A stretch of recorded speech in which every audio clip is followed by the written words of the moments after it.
How to claim Roblox gift card on mobile device. This tutorial shows you how to redeem your gift card code and add Robux to your account. First, open the Roblox app on your Android device.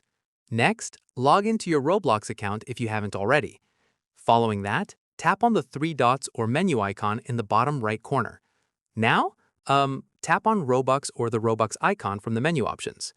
Moving forward, scroll down until you see the Redeem Roblox Card option.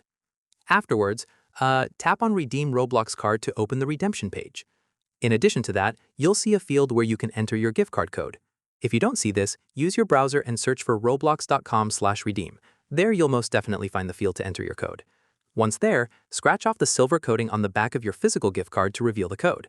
Subsequently, carefully enter the code in the designated field using your keyboard. Moreover, make sure to enter the code exactly as it appears, with no spaces or extra characters. Afterwards, double-check that you've entered the code correctly before proceeding. Then, tap on Redeem to submit your gift card code. Within a few seconds, Roblox will verify the code and add the Robux to your account balance. Alternatively, if you receive an error message, make sure the code hasn't been used already. Once redeemed successfully, you'll see a confirmation message showing how much Robux was added. Then you can check your updated Robux balance at the top of your screen. And that's it. If this gift card redemption guide helped you claim your Robux, smash that lead button, subscribe for more Roblox tutorials, and tap the bell icon for updates. See you in the next one.